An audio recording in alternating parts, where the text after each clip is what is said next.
Salut tout le monde, aujourd'hui je vais vous présenter deux boîtes que j'ai reçues récemment avec une petite batterie portative et un panneau solaire. Donc on voit directement, découvrons directement ce qu'il y a dedans à l'intérieur. Alors donc ici je vous présente donc la petite boîte, hein, très sympathique, très compacte. Dedans il y a le petit appareil qui est la batterie portative et derrière nous avons les caractéristiques directement de l'appareillage. Ouais, c'est assez sympa. Sans passer par le gros détail, on va dire que c'est une lithium. Ok. Ici, on voit que c'est alimenté. Donc, elle peut être alimentée d'un panneau solaire maximum 99 watts. Là, moi, celui que j'ai reçu, c'est un 60 watts. Donc, on verra ça après. Dessus, il y a des sorties en USB. Une sortie en continu aussi, donc le courant en continu avec maximum 240 watts. Une USB 5 volts 3 ampères. Une USB aussi 3 ampères maximum 60 watts. Et au-dessus, en fait, on peut aussi mettre un téléphone de marques différentes pour pouvoir le recharger sans fil.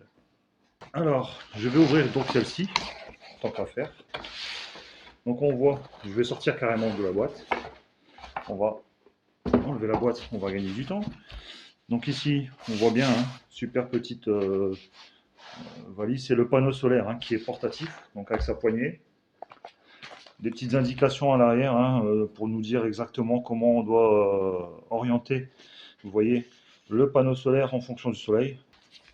Donc ici, à l'intérieur, alors la petite fermeture, hop, dedans, nous allons avoir alors, des adaptateurs, je vais les ouvrir, hop, voilà, donc des petits adaptateurs différents, ok.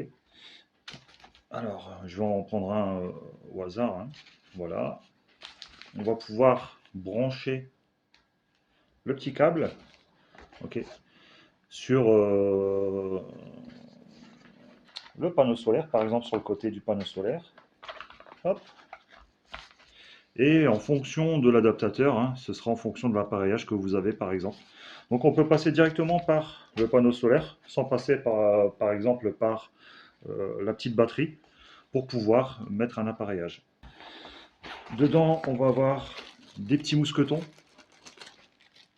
Alors pourquoi? Parce qu'en fait, sur le panneau solaire, il y a des petites boucles. On va pouvoir mettre et pouvoir suspendre, si on est dans la nature, à un arbre, sur un véhicule, sur un camping-car, sur un petit van, etc. Donc c'est sympa.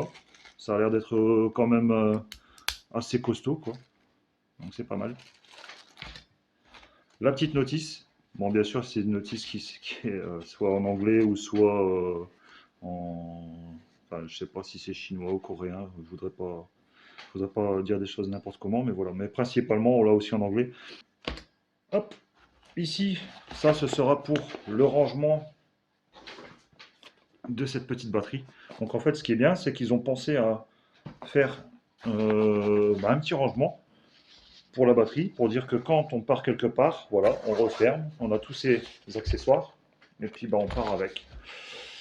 Donc le panneau, c'est pas compliqué, il est sous velcro. Voilà. Et après, on va pouvoir donc ouvrir. Ok. Je vais enlever la petite boîte. Voilà. Et après, on va pouvoir faire comme ça. Et voilà. Donc vous voyez le panneau solaire qui se met justement dans ce sens, orienté pour le soleil.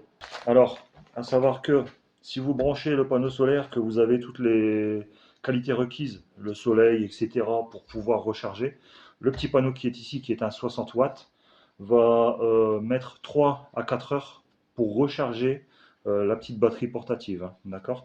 Alors que si vous voulez le recharger en ultra rapide, l'idéal c'est brancher au secteur. Donc de brancher au secteur, et en branchant au secteur, au bout d'une heure et demie, en somme, la batterie portative sera rechargée. Donc soit sur le secteur, soit sur un allume-cigare. Donc pareil, donc le câble, vous adaptez un branchement, ou alors si vous avez un branchement en allume-cigare, vous pourrez brancher directement la petite batterie portative Et donc celle-ci, pareil, hein, en 1h30, 2 heures, hein, en grosso modo, hein, ce sera rechargé. Je vais passer à ça. Alors ici, on a donc la petite batterie, comme je vous expliquais et que je vous ai montré tout à l'heure. Hein. Donc c'est bien emballé, c'est bien protégé. On va l'ouvrir. Voilà. Hop. Donc quoi, c'est super bien protégé. La petite notice, encore une fois. Alors, je vais regarder par mon côté. Donc voilà, hein, on a la petite notice avec les petites explications, encore une fois, hein, qui vont vous dire un petit peu ce qu'il y a en façade, ce qu'il y a sur le côté, etc. etc. Donc ça, c'est la petite notice. Le chargeur. Hop. Donc le petit chargeur. Alors, on va séparer les fils. Voilà. C'est un petit peu comme quand on veut brancher un ordinateur, hein, vous voyez. On a un petit transfo avec. Donc d'un côté, l'alimentation pour brancher sur l'appareil, donc sur la petite batterie, et de l'autre côté, donc la prise, hein, pour brancher sur secteur. Ici, donc, je vais retirer ça, déballer. Bon, encore, c'est bien parce que dedans, ils mettent vraiment tout ce qu'il faut pour que ce soit protégé en termes d'humidité, etc. L'emballage, ben, super bien emballé, super bien protégé. Donc, même pour le transport, honnêtement, il n'y a pas de danger que ce soit cassé en route, quoi. Donc, voilà le pareil, assez compact, vous voyez. Euh, Ça a l'air d'être quand même pas mal costaud, quoi. Derrière, encore une fois, on a ici les petites indications, hein, directement pour pouvoir expliquer un petit peu ce qu'il reçoit, ce qu'il donne, les puissances, les sorties en USB.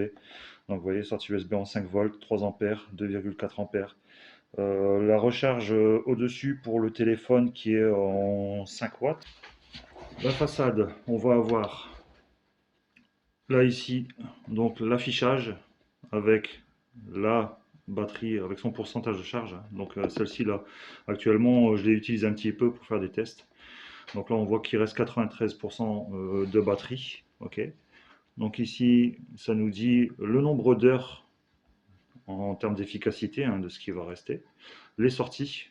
Donc en fait les sorties de puissance de charge et de décharge, que ce soit par le secteur ou que ce soit par les sorties en USB. Sur le côté, on va avoir ici, donc on va avoir sortie courant alternatif et sortie USB. Ça veut dire que quand j'appuie, voilà, vous voyez là c'était vert, c'est éteint. Si j'appuie sur USB, ça s'allume, le petit voyant qui s'allume qui nous dit que en vert, ça donne de la charge en USB. Par contre, si je branche ici un appareil, par exemple, on verra ça après, ou alors on verra ça en image.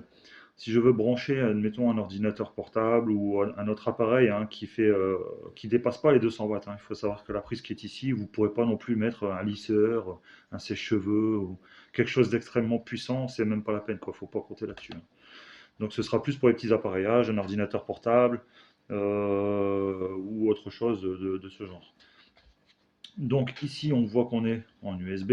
Si je me branche, si je veux allumer, donc vous voyez, si j'appuie simplement, ça ne marche pas. C'est une sorte de sécurité enfant. Si je veux mettre au secteur, je suis obligé de rester appuyé sur le bouton secteur. Et là, ça passe en orange. Donc dès que c'est allumé comme là, on pourra, donc là, à partir de là, donc le 200 volts sera actif. À savoir que, ah oui, quand on le met en route, là, vous voyez, tout à l'heure, alors je l'aurais éteint, voilà, 99 heures d'autonomie. Dès que je mets en route, on descend à 22 heures d'autonomie. Ça veut dire que cet appareil, lui, il va consommer aussi son énergie, hein, comme là on voit actuellement. Donc de 99 heures sur secteur, on passe à 22 heures d'autonomie sur secteur. À savoir que si je branche un ordinateur ou si je branche un appareillage quelconque, l'autonomie va encore descendre. Donc par exemple, si je branche un ordinateur qui est quand même déjà pas mal puissant, je suis tombé sur à peu près 9 heures d'autonomie. Bon, c'est déjà pas mal, hein, parce que 9 heures, ça fait quand même une belle journée. Pour quelqu'un qui va travailler, par exemple, quelqu'un qui a besoin de cet appareil, alors je vais couper ça. Voilà. Pour quelqu'un qui a besoin professionnellement d'un appareil, de se déplacer, et d'avoir une charge autonome en secteur pour pouvoir brancher un PC, pour faire ses rapports, pour faire son travail, hein, on va dire ça. Ouais, c'est pas mal. Pour dans la vie familiale, des gens qui ont des enfants, qu'ils ont besoin d'avoir des sorties de charge, que ce soit parce que bah, les enfants ils adorent jouer avec des smartphones, etc. Des téléphones hein, en général, on va dire ça comme ça. Et que les batteries se déchargent très vite, ouais, c'est bien parce que voilà, on va pouvoir brancher ici, on a vu sur les deux sorties du USB, des téléphones, des petits appareils, etc., etc. Pareil, par exemple, j'ai envie de le soir avoir une petite lumière tranquille. Je suis dans un véhicule et puis il me faut un petit peu d'éclairage. Voilà, vous voyez, en fait, voilà, une petite lampe hein, sympathique, on peut la tourner, l'orienter, etc. On va pouvoir, bah, par exemple, s'éclairer un petit peu le soir si on veut lire, etc. Admettons, on suspend ça un petit peu au-dessus et puis voilà, on peut mettre une petite lumière. Ça, c'est un exemple. Donc, en termes de recharge, on peut brancher, comme j'ai dit, hop, un téléphone. Ok. Alors, par exemple, une lampe. J'ai envie de recharger une lampe. Voilà. Vous voyez. Donc, je peux mettre ma lampe en charge. Hop. Vous voyez là, bon, comme c'est pas un gros consommateur, hein, dedans c'est une petite batterie, hein, on est toujours sur 99 heures d'autonomie. Donc vous voyez en fait les petites charges, comme les batteries. Tiens, je vais brancher la petite lampe en même temps, on va faire un essai. Comme la lampe, c'est une lampe LED. Voilà. Vous voyez, regardez, là on est descendu à 57 heures d'autonomie, vous voyez. Donc dès qu'on va brancher un consommateur, je ne sais pas si on voit, hein, voilà, peut-être que là on verra mieux. Là c'est bon. Vous voyez, regardez, 57 heures d'autonomie. Si j'enlève la lampe, boum, 99 heures d'autonomie. Donc c'est pas mal. Pour la première recharge, alors il faut savoir que oui, efficacité de charge en secteur quand on la branche, vous voyez sur le côté. Donc la prise de 120, je branche. Moi, la première fois quand j'ai eu cet appareil, il faut savoir que la lithium qui est dedans, elle était complètement déchargée parce qu'elle était neuve. Et il m'a fallu quasiment 4 heures pour la recharger la première fois. Parce que la première charge, quand vous allez avoir cet appareil, il faudra être patient. Hein, et puis il faudra compter environ 4 heures pour pouvoir la recharger à 100%. Mais après, une fois qu'elle est chargée, quand elle aura ses décharges profondes, on va dire ça comme ça, là, en branchant la deuxième fois, oui, ça ira beaucoup plus vite. Et puis au bout d'une heure et demie, elle sera chargée facilement. Et comme je disais, par contre, si vous branchez sur un panneau solaire, il faudra être un petit peu patient, hein, si c'est un 60 watts par exemple, et attendre 3 à 4 heures pour que celle-ci soit chargée complètement. Bien sûr, si vous mettez le panneau solaire et que vous utilisez et que vous faites aller les consommateurs en même temps, la charge sera encore beaucoup plus longue et il faudra attendre encore beaucoup plus longtemps. Donc on peut ici mettre une USB-C. Il faut savoir que l'USB-C va servir de charge. Par exemple, si vous avez des prises USB dans votre véhicule, camping-car, van aménagé, autre véhicule, vous pourrez brancher ça sur votre tableau de bord, hein, par exemple, et pouvoir quand même recharger de ce côté-ci. Il a une ventile, ok, parce que ben, automatiquement, comme il a tendance un petit peu à chauffer, ben, il va avoir des trous hein, sur les côtés pour pouvoir faire dégager la chaleur. C'est pas des grosses températures, hein, c'est pas non plus un truc qui va chauffer énormément, parce que dedans, comme la batterie est quand même assez petite, bon, malgré le format de la batterie, en termes de tenue, en termes d'autonomie, on va dire, pour les petits appareils, c'est pas mal. Donc vous pouvez aller jusqu'à entre 10 et 15 fois. Donc admettons, en termes d'exemple, je veux brancher un téléphone. Je peux recharger entre 10 et 15 fois un smartphone. Ok. Par contre, si c'est iPod, ça doit être 8 ou 9 fois. Si vous branchez un ordinateur, bah, comme je vous ai dit hein, tout à l'heure, ça va varier en fonction des PC, hein, les petits PC portables. En fonction de la puissance, hein, si vous mettez un PC gaming, c'est même pas la peine, hein, elle ne tiendra pas. Par contre, si vous mettez un PC de bureau pour faire de la bureautique, etc., je vous ai dit entre 7 et 9 heures, ça va tenir largement. Honnêtement, c'est pas si cher que ça. Si vous allez sur le site All Power, vous verrez que c'est abordable. Pour l'éteindre complètement, je vais terminer un petit peu avec ça aussi hein, sur l'appareil. Il faut rester appuyé certain temps pour pouvoir l'éteindre, hein. Ça, il ne faut pas oublier parce que sinon, comme elle se met en mode veille, elle va quand même consommer la batterie dedans. Donc pour éviter d'avoir une décharge à cause d'un mode veille, il vaut mieux l'éteindre complètement. Alors, donc pour terminer, hein, encore une fois, merci à AllPower de m'avoir envoyé le petit produit pour pouvoir faire une belle présentation. Alors en conclusion, pour terminer, je vais dire que en termes de points positifs, alors le point positif c'est quoi? C'est avec la petite mallette. Ce qui est top, c'est que voilà, quand vous partez, hop, vous mettez votre petite batterie dedans, voilà, et vous pouvez, donc, vous voyez, c'est vraiment très compact. On peut ranger ça un peu n'importe où. Donc, l'avantage donc de cette batterie AllPower, hein, c'est de pouvoir être rangé dans le sac avec le petit panneau solaire. Donc ça, c'est pas mal. Donc ça, c'est un des points positifs. Le panneau solaire 60 watts, ouais, c'est pas mal, mais ce sera plus pour l'été, hein, comme je vous ai dit. Donc ça, en termes de points positifs. Sur le panneau solaire, parce que j'ai abrégé un petit peu, l'autre petit point positif, c'est que vous avez des sorties en USB.